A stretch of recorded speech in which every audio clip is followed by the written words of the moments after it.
How would you stay motivated? How do you maintain your long-term plan? Slowly, you're learning, and that is good because as moving slowly, you're moving stronger and steady with no problem. What made you have that long-term vision of wanting to go from just making kitchen cabinets to then starting Haven and Oak? You have to look people who are succeeding in his life and learning from them and see why not me. That question you have to do yourself. Why not me? Hey everybody, welcome to The Build, a podcast where we talk about family, business, legacy, and leadership. I'm Flavio, this is Donald, and this is Alex. In our business, my dad has touched on, there's been a lot of periods of time where there's been struggle, and he's had to work really hard to succeed. So I think we can start off, if you can tell us a moment or a story of when, you were in the business and it was hard, and you got through it and you saw success and what that was like and everything. It was hard in the beginning because like I told you guys, when I come to United States, I was not good in English. And I jumped very quick to start open business 2.5 years later. So it was hard. And I have to work more lower on the pricing and anybody out just to get my name out, get to show people what I can do and how much. And I was telling everyone, hey, please give me the change. I wanted to show you my work. I wanted you to see what I can do for you. So that was tough. We were working from 7 in the morning up to 8 in night, almost sometimes. Sometimes I was doing double shift. I was working in Arlington Heights, Illinois, up to 5. And after that, I was driving, working in Chicago downtown on nighttime from 9 p.m. up to 4 o'clock, 5 in the morning. So that was for 6 months, was the most, how to say it. I started feeling so tired because no sleep, maybe an hour or 2 hours sleep. So that was a tough one in the beginning when I started to keep going. After that, every year have different. I'm not saying every year is smooth. Every year's got, thing because you have to, to push hard. You have to go and get people's, proving what you are, what you can do, the respect. After that, people start knowing you. They're not changing you because they can see how respond you are, how good you are, how you respect them, how you treat them, and the service you give them. It's not just finish one job and go away. People got problems. You have to go back to do the service because you did the work. So you got responsibility for that work. Yeah. So if you don't go back, that means you closing doors. Mm-hmm. And you don't want. How many doors you can open in your life? It's not that many. If you opening and closing, you losing. You don't have future. You stopping there. So you probably be around 2-3 years and you're not going to go anywhere. So that is the important thing, I think, on the business, your service. So that, I think, in 2019 was the COVID, was a little tough because nobody knows how things got to go. It was kind of panic everywhere. We have some changes in our side, things come up very quick. I have to be tough. I have to keep holding my back, my people, what I have. It was little changes last year. This year started very well. Yes, things are up and down in the economy, but as a DOCI, we are very healthy. This year, we move in. We have different vision.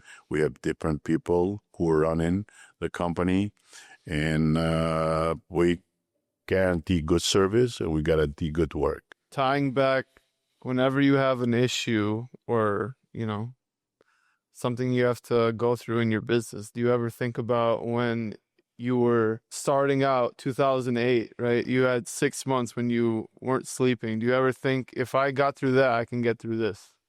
Just to be honest with you, both of you, my boys, I never thought I would be in this level.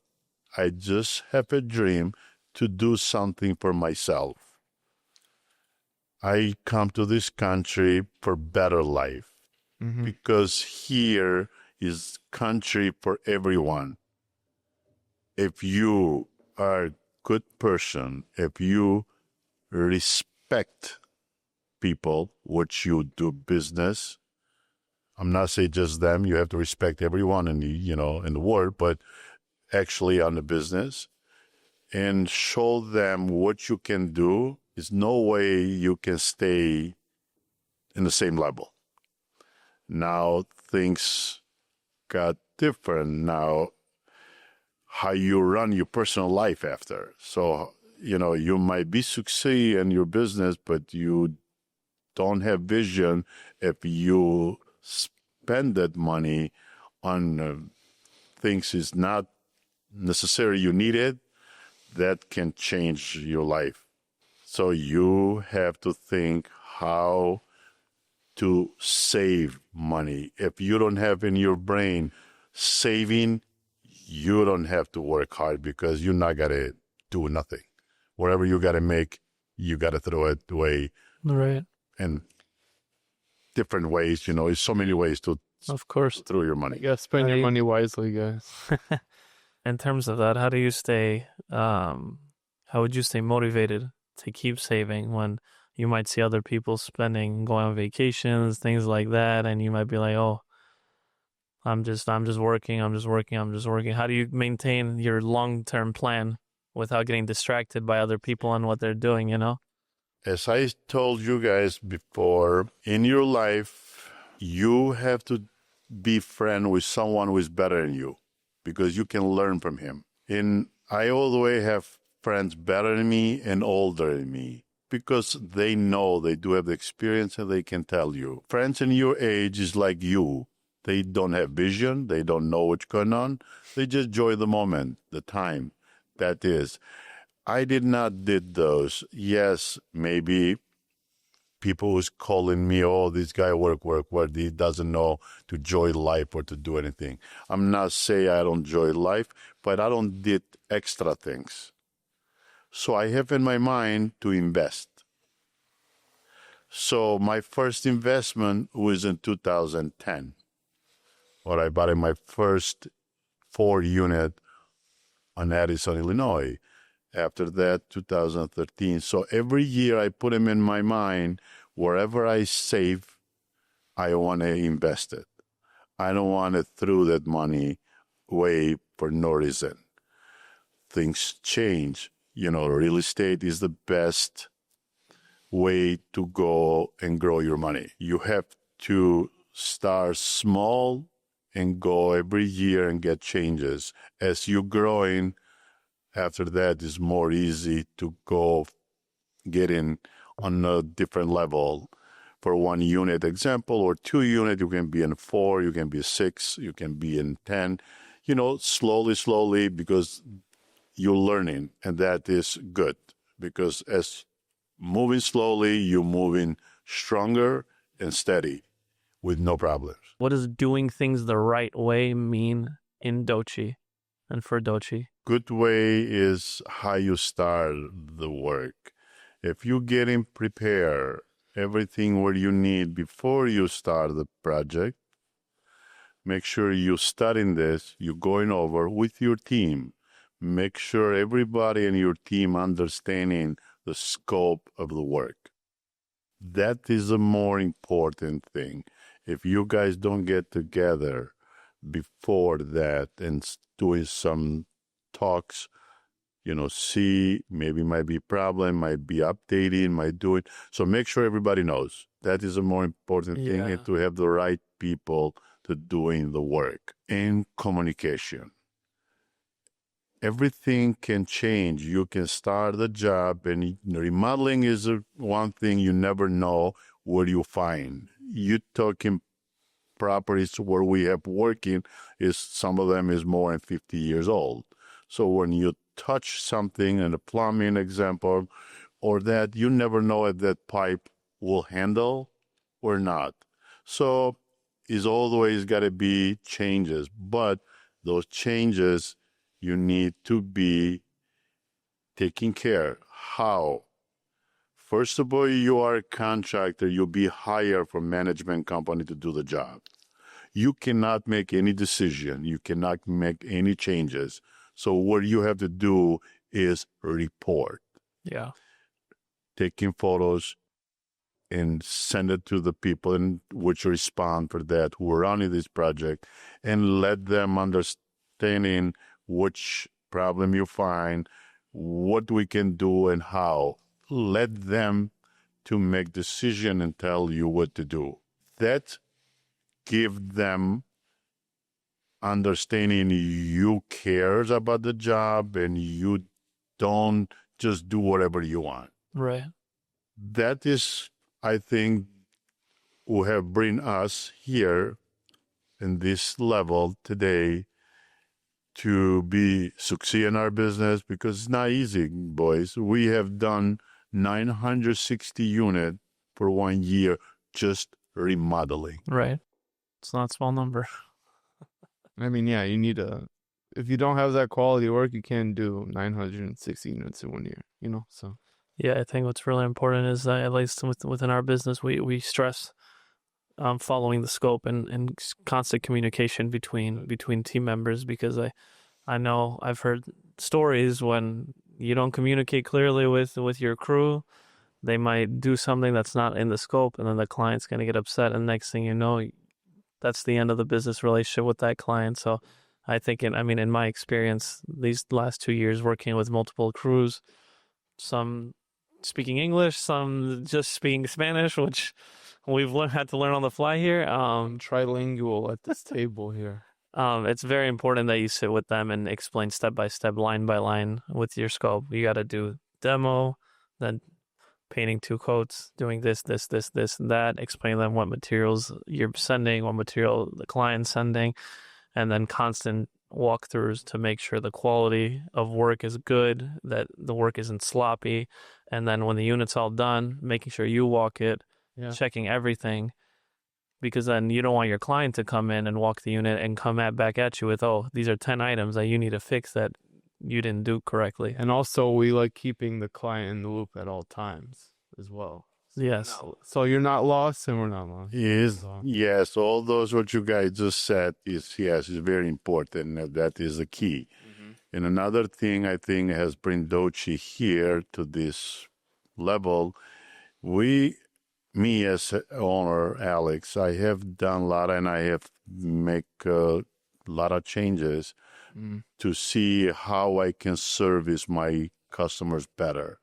So we are running with 12,000 square feet warehouse. That warehouse, we have it to keep our stock. Is very important. Not that many contractors do or bring to the customers what we have. We have our cabinet stock. We have our countertops. We have our doors. We have our tiles. Wherever we decide for every project with the management company, hey, this is the tile we got to use. This is the doors we got to use. This is a baseboard. All those things, we have it stock. I'm now waiting to the last minute. No, I prepare at least for 10, 15 units to have it in stock. So make sure, you never know, sometime you might get in apartment was not in schedule. Yeah. Yeah, we've encountered that a lot. Apartment just come up. People breaking leases or any reason. People have problem. We don't know. So we get in the unit. If the management company, they wanted that unit in 21 business days to put them back in the market. If you don't give them that service, they lose money. So you have to think, not just, oh, I'm okay, I'm busy, I get work. No, you have to think how quick you can bring this unit back to the market. Make sure the management company, they don't run in short on apartment. Yeah. Because if you give them faster and good service, not just faster, good service and good quality, they will be succeed because they can rent that apartment and they can give you more. So this is, I think, is the key on doing business with management company. Yeah, I think that's real. Those are all really important things. I think to move on from that, one of the things we wanted to talk about is what was one work project that you thought the process was very rewarding. And I know you mentioned maybe 10 years ago, you did 120 units down in the Loop in Chicago. If you want to maybe share why that job was so rewarding to complete. He said it was in a short amount of time. So I have done many projects, yeah. but the most faster in a short time was one where we did in 2013, downtown Chicago, State and 8th is the corner building there, with deadline 2 months. I have to do, between me and another contractor, we have to do 260 units. Wow. Full remodeling. I have to work 3 crews. The building was empty. We have to get in and work in to get this unit in 60 days. So that was the most, to say, hard I have passed for so many years, because it was very short time, too much pressure to get all this unit done. So I finished mine 2 weeks before, and I held all the contractor. So I took 10 units from him because he was behind. Wow. So I have to finish 135 apartment in 60 days. This, Wow. I think, can prove we're not playing games. We know what we're doing. We make things smooth. We prepare before we start. We talk before we start. We get sitting down with the management companies. We listen to them. We get in what they want us to do for them. So make sure we get all those line up and stack those things. Yeah. You cannot start the job in the last minute you're making orders. No, that is wrong. You have to have the material before they give you the unit. I learned a lot with market management. They have very good system. They give you 60 days unit before moving out people. So you know what's coming up, what styles, what every style need, cabinet, doors, or tile, whatever. So whatever is in our site. So we have to get those ready to go. That I bring up market because that is what I started working with market management. We're still working with market management. We appreciate it. We have Heyman management. We have Morgan management. We have Habitat. We're working on it. We have more companies where we do. So, but this is just coming up now in my brain for the moment. When you did that big project in that short amount of time, how was it to stress quality over getting it done fast? Like I said, I have to have 3 crews. We have to work 7 to 4, 5 to 11, and 11 to 5 in the morning. So nonstop. Nonstop.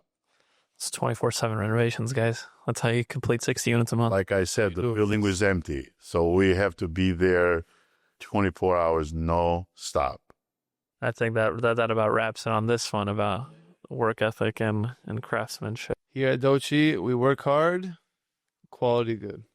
I think we want to talk a little bit about a new venture we've been working on for a few years now and really launching hard the last few months, called Haven and Oak, which is a cabinet distribution, cabinet design brand that we're in the process of fully launching. And I know my father, growing up, he's mentioned that it was his dream to work in the kitchen cabinet industry with cabinetry and all that sort of stuff. And that when he first started his career working in Greece for someone else learning, he was working mainly in cabinets and countertops. So I think I'll toss it over to him to open it up with why did you choose to go after your kitchen cabinetry? Why is that your passion?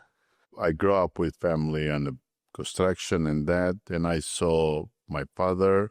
I was going with him in the summer, like every kid who is going to do some vacation. I was crazy and going behind him and watch what he was doing in that. So when I got back in Greece, I started with the kitchen cabinet. It was nice to me because I love this one because you create something. You get a little piece of wood and you put it together and you do something, wow, make different and make people happy. Because there we custom-made. We take from the piece of wood, cutting, making, plan, stain, putting together pieces and make cabinet. So that was make me so happy because I was looking myself for my hands, I create something.